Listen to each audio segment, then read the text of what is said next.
الحمد لله رب العالمين الرحمن الرحيم مالك يوم الدين إياك نعبد وإياك نستعين اهدنا الصراط المستقيم صراط الذين أنعمت عليهم غير المغضوب عليهم ولا الضالين بسم الله الرحمن الرحيم قل هو الله أحد الله الصمد لم يلد ولم يولد ولم يكن له كفوا أحد بسم الله الرحمن الرحيم قل هو الله أحد الله الصمد لم يلد ولم يولد ولم يكن له كفوا أحد رب اشرح لي صدري ويسر لي امري واحلل عقدة من لساني يفقهوا قولي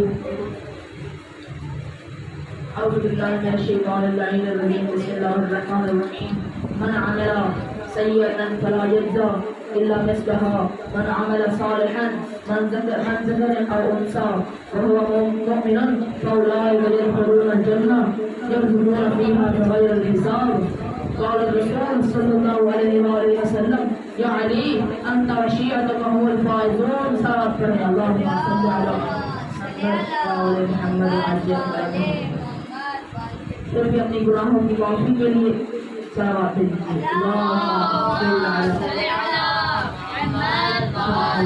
محمد.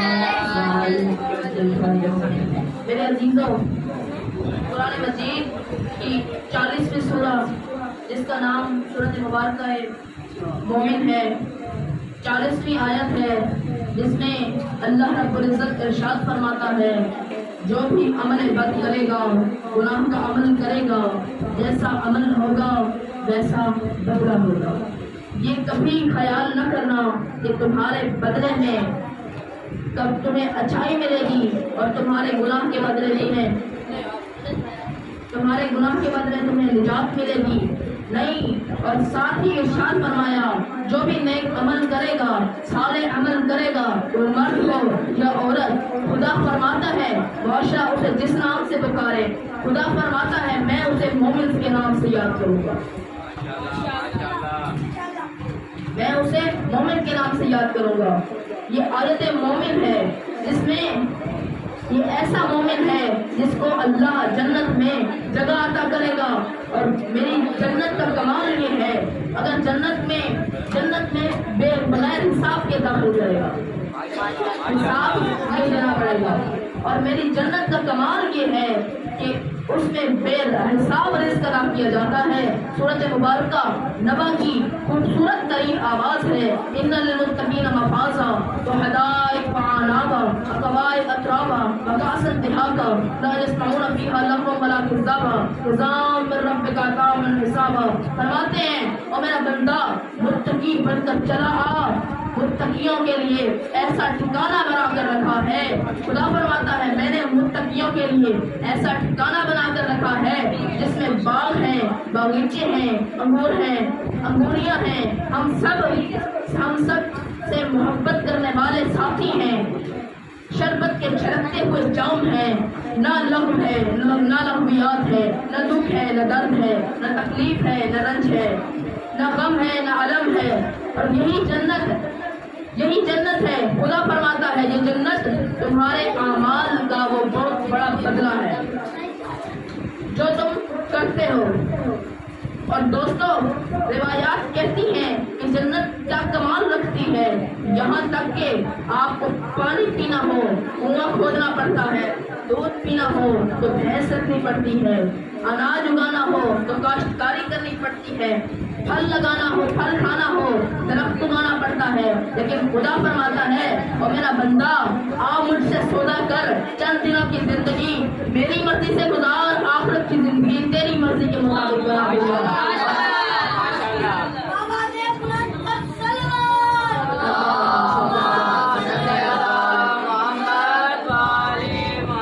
میری ایسی جنت ہے جس کے اندر تجھے پانی پینے کے لیے کنواں نہیں کھودنا پڑے گا، دودھ کے لیے بھینس نہیں رکھنی پڑے گی، شہد کے لیے چھتے میں ہاتھ نہیں ڈالنا پڑے گا، پھل کھانے کے لیے درخت نہیں اگانا پڑے گا.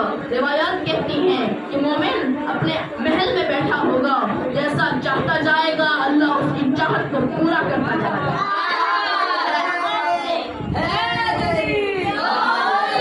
حضور اکرم صلی اللہ علیہ وسلم ارشاد فرما رہے تھے 4 اصحاب کی محفل سجی ہوئی ہے، اصحاب پیغمبر بیٹھے ہیں جنت کی. فرماتے ہیں 4 افراد ایسے ہیں جن کی جنت خود مشتاق نظر آتی ہے. ہزاروں ہوں گے، کروڑوں ہوں گے جو جنت کا شوق رکھتے ہوں گے، اور چار لیکن پیغمبر فرماتے ہیں چار ایسے ہیں جن کی جنت خود مشتاق ہے، خود واجب ہے۔ بس یہ کہہ کر پیغمبر چلے، اصحاب کے اندر باتیں ہونے لگی، کوئی کہنے لگا پتہ نہیں وہ کون ہے، بس کسی نے کسی سے کہا تم جاؤ پیغمبر سے پوچھو وہ چار کون ہیں، جس نے کہا کہ اگر میرا نام نہ ہوا تو میں کیا کروں گا، پھر کیا کروں گا میں، اور باتیں ہو رہی تھیں۔ فوراً علی حیدر کرار اس محفل میں آئے تو علی نے لوگوں نے پوچھا علی اللہ کے رسول فرما رہے تھے کہ چار بندے وہ ہیں جن کی جنت مشتاق ہے۔ مولا علی نے فرمایا تم نے پیغمبر سے پوچھا نہیں وہ چار کون ہیں؟ تو امیر المؤمنین نے کہا، تو وہ کہتے ہیں کہ یا علی ہم کیسے پوچھتے، اگر ہمارا نام نہ ہوا تو پھر ہمارا کیا ہوگا؟ مولا مسکرا کے فرمانے لگے تم نہیں پوچھتے تو علی ضرور پوچھے گا، تم نہیں پوچھتے تو علی ضرور پوچھے گا۔ مولا اگر آپ کا نام نہ ہوا تو مولا نے فرمایا سنو، اگر میرا نام ہوا تو شکر ادا کروں گا، نہ ہوا تو تیاری کروں گا۔ کمال کا جواب دیا امیر المؤمنین نے۔ کس اصحاب کی جھرمٹ میں علی حیدر کرار چل پڑے، پیغمبر کی خدمت میں پہنچے۔ یا رسول اللہ آپ نے حدیث بیان کی ہے چار شخص ایسے ہیں جن کی جنت مشتاق ہے، آپ فرمائیں چار وہ کون ہیں؟ پیغمبر نے ماتھا چوم کر فرمایا یا علی ان چاروں میں پہلا تو حیدر کرار ہوگا، اور دوسرا میرا ابو ذر غفاری ہوگا، تیسرا میرا سلیمان ہوگا، چوتھا میرا مقداد ہوگا۔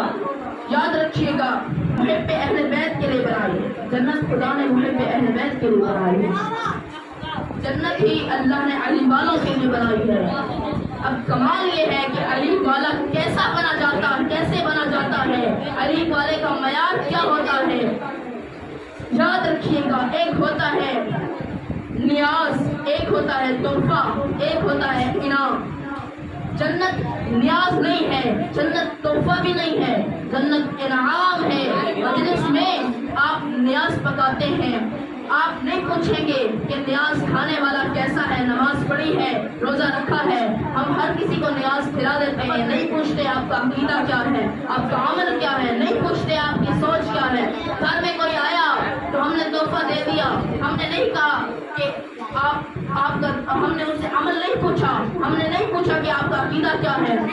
جب جنت تحفہ ہی نہیں ہے، نہ تحفہ ہے نہ نیاز ہے، وہاں پہلے سوال ہوگا بتا لائی کہ جنت ہے؟ اس کی مثال یوں دیتا ہوں کہ ایک کلاس میں 10 بچے ہیں، 10 میں سے ایک کے پیپر میں پورے 100 نمبر آئے ہیں، دوسرے کے 90 ہیں، تیسرے کے 70 ہیں، چوتھے کے 60 ہیں، اسی طرح کم کرتے کرتے اب باقی ساری کلاس فیل ہو گئی ہے۔ اب دیکھو، اب جس کے فل نمبر ہیں سب کو استاد سب کو انعام دے دے، فیل والوں کو بھی انعام دے دے، جس کے پورے نمبر ہوں گے وہ کہے گا عجیب استاد ہے، جو فیل ہے اسے بھی دے دیا، جو مجھے بھی دے دیا، سب کو برداشت نہیں کریں گے۔ اس طرح اب یاد رکھیے گا جنت میں بھی درجے ہوں گے، جس کا درجہ جس لائق ہوگا اس کو اس لائق رکھا جائے گا، جو جس لائق ہوگا اس کو اس لائق رکھا جائے گا، جو جس لائق ہوگا اسے اس لائق درجہ مل جائے گا۔ اس لیے تو اللہ نے تیری ہدایت کے لیے اور تیری حفاظت کے لیے، تیری ہدایت کے لیے جنت میں اعلیٰ درجے دینے کے لیے تحفے عطا کیے ہیں، 2 تحفے عطا کیے ہیں۔ جو تحفے وہ ہیں اللہ نے تجھے بن مانگے عطا کیے ہیں۔ کون سے تحفے ہیں؟ اعلان جناب مصطفیٰ کے ذریعے کروا دیا، انی تارک فیک مستقلین کتاب اللہ و عترتی اہل بیتی ان تمسکتم بہما لن تضلوا بعدی ابدا حتی یرد علینا الحوض۔ فرمایا میں جا رہا ہوں 2 چیزیں تمہارے درمیان چھوڑ کر، ایک قرآن، دوسرا اہل بیت۔ اور پھر فرمایا جو ان دونوں سے رشتہ جوڑے گا، ان دونوں سے تعلق باقی رکھے گا یہاں تک کہ یہ حوض کوثر پر میرے پاس نہ پہنچ جائے، تو اسے پیغمبر نے کہا، اس لیے پیغمبر نے کہا جب دونوں سے جڑا رہے گا تو جب حوض کوثر پر پہنچے گا تو پھر آپ اور میں برابر درجے کے ہوں۔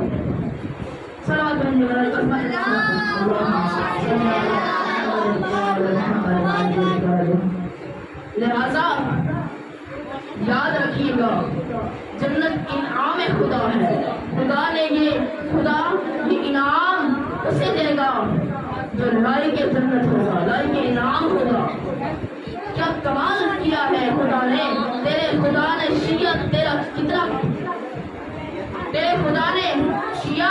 تیرے ساتھ کتنا پیارا مذہب عطا کیا ہے، کتنی پیاری فکر عطا کی ہے، ایسا امام اور ایسے امام عطا کیے ہیں جیسا اللہ نے تجھے عطا کیا ہے۔ پیغمبر فرماتے ہیں یا علی انت تسلیم النار بالجنہ، یا علی آپ جنت و جہنم کے بانٹنے والے ہیں۔ پیغمبر کبھی فرماتے ہیں کہ کوئی اس وقت تک کل صراط تک نہیں گزر سکے گا جب تک اس کے ہاتھ پر اس کے پاس علی کا لکھا ہوا پروانہ نہیں ہوگا، جب تک اس کے پاس اس کا علی کا لکھا ہوا پروانہ نہیں ہوگا کل صراط سے گزر نہیں سکے گا۔ ذرا غور کرو، یہ بھی خیال کرنا کہ مولا علی نے دینا ہے، علی کا کام علی ہی کر سکتا ہے، کوئی نہیں کر سکتا، لیکن خیال رکھنا علی عادل بھی ہے، علی رب کا نمائندہ بھی ہے، علی اللہ کا ولی بھی ہے، علی مصطفیٰ کا وسیع بھی ہے۔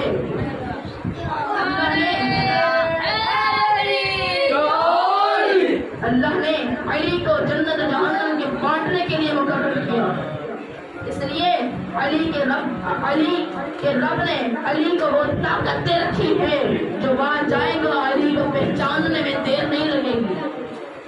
یہ جنت کا ٹکٹ لینے والا یاد رکھیے گا، وہاں علی حیدر کرار پہلے پوچھے گا جنت لینے والے با عمل آیا ہے بے عمل آیا ہے، با کردار آیا ہے بے کردار آیا ہے، با حیا آیا ہے بے حیا آیا ہے۔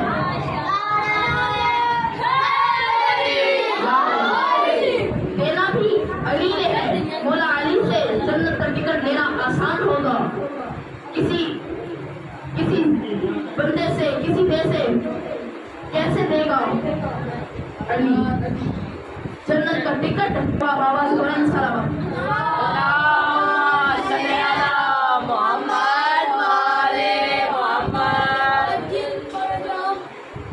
علی مولا پیدا ہوئے، ولادت علی کی بیت اللہ میں ہوئی، شہادت مسجد میں ہوئی، جو پیدا بھی اللہ کے گھر میں ہو اور جائے بھی اللہ کے گھر سے۔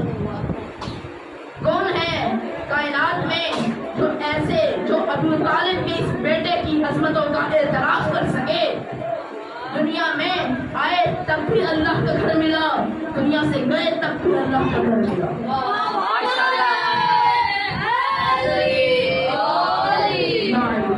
4 دن اللہ کے گھر میں رہے ہیں، 4 دن کے بعد جناب زہرا جناب فاطمہ بنت اسد اپنے بیٹے علی بن ابی طالب کو لے آئی ہیں بیت اللہ سے باہر، مصطفیٰ حضرت محمد مصطفیٰ صلوات اللہ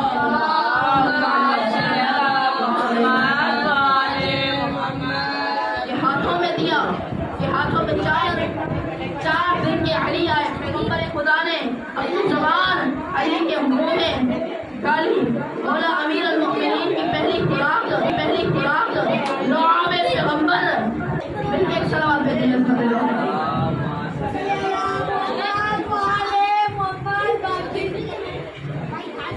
پیغمبر خدا نے اپنی زبان علی بن ابی طالب کے منہ میں ڈالی، مولا امیر المؤمنین کی پہلی خوراک لعاب پیغمبر، زبان ڈالتے گئے، ڈالنے کے بعد جب علی نے پیغمبر اکرم کی زبان مبارک کو چوس لیا تو پیغمبر نے فرمایا اور میری زبان چوسنے والے اب کچھ سنا تو دو، تو آگے سے جواب آیا ابھی قرآن نازل نہیں ہوا ہے، علی ہے 4 دن کے پیغمبر ہے اور 30 سال کے، اور قرآن ہوگا جب پیغمبر 40 سال کے ہوں گے، اور علی 10 سال کے ہوں گے جب قرآن نازل ہوگا. جب زبان پیغمبر کو پوچھنے والا علی جب زبان کو چشوا لیا تو سوال کیا, میری زبان چننے والے سنا تو مولا علی کی آواز آئی, حکم دے تو رات سناؤں, حکم دے انجیل سناؤں, حکم دے زبور سناؤں, حکم دے قرآن سناؤں. تو علی قرآن سناؤ. اب پیغمبر اکرم صلی اللہ علیہ وسلم نے فرمایا علی قرآن سناؤ. قرآن ابھی نازل نہیں ہوا. جب پیغمبر اکرم جب حکم پیغمبر ہوا کہ علی قرآن سناؤ, ہاتھ تھے مصطفیٰ کے, جسم تھا مرتضیٰ کا, کلام تھا خدا کا, زبان تھی علی کی, ہاتھ تھے مصطفیٰ کے, علی تھے سنانے والے, مصطفیٰ تھے سننے والے. اور علی مولا کا تھا پہلا خطاب جس کا موضوع یہ تھا علی والا کون. قرآن مجید ہے, سورۃ مبارکہ مومنون ہے. قرآن مجید کی 18 پارہ ہے. بسم اللہ الرحمن الرحیم. قد افلح المؤمنون الذین هم فی صلاتهم خاشعون والذین هم عن اللغو معرضون والذین هم لزکوٰۃ فاعلون والذین هم لفروجهم حافظون.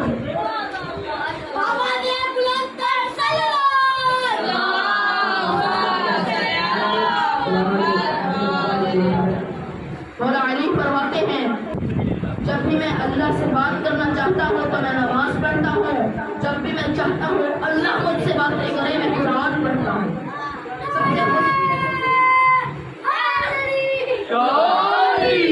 سب سے خوبصورت مثال, اور میں اس پر بات ختم کروں, جناب مالک اشتر جلیل القدر صحابی ہیں, صحابی اہل البیت, امیر المؤمنین کا وہ صحابی. آدھی رات ہوتی علی کے ہاتھ پکڑ کر دور جنگل میں چل پڑتے, مالک اشتر کی پیشانی کا بوسہ لیتے. امیر المؤمنین بوسہ لے کر کہتے, او مالک اشتر جانتے ہو تیرا مقام میری زندگی میں کیا ہے.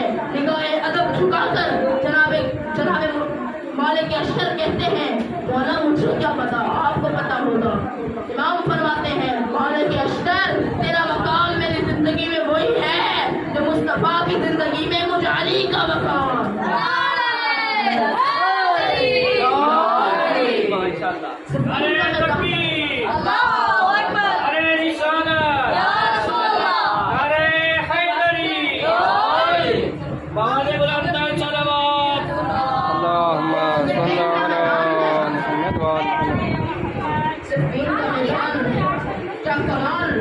تشریحوں کا معیار بتایا جناب مالک اشتر نے.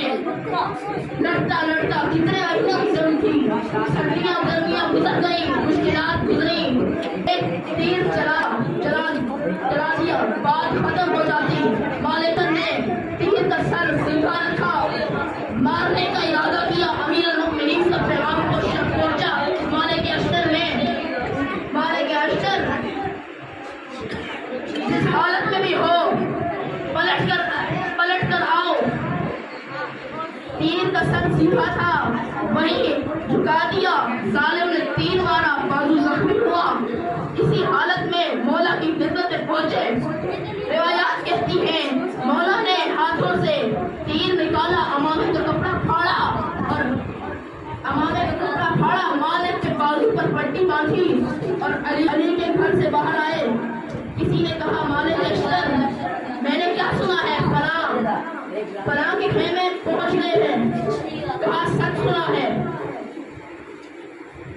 کہا میں نے یہ بھی سنا ہے تو نے تیر مارنے کا ارادہ کر چکا تھا. کہا سچ سنا ہے. کہا پھر مارا کیوں نہیں کہا پھر کیسے مارا. مجھے جو علی نے روکا تھا کہنے والا کہنے لگا او مالک اشتر تیر مار رہا تھا, اگر علی نے روک دیا تو کیا ہو گیا, اگر آ کر علی سے معافی مانگ لیتا. اور ذرا غور کرو تشیعوں کا معیار بتا رہے ہیں مالک اشتر غضبناک نگاہوں سے دیکھ کر کہنے لگے پاگل ہو گیا ہے, غلطی کر کے معافی مانگنے کا نام شیعت نہیں ہے, شیعت نام ہے جو علی کہتے ہیں کرتا چلا جا, جو علی جس سے علی روکتے ہیں بچتا چلا جا.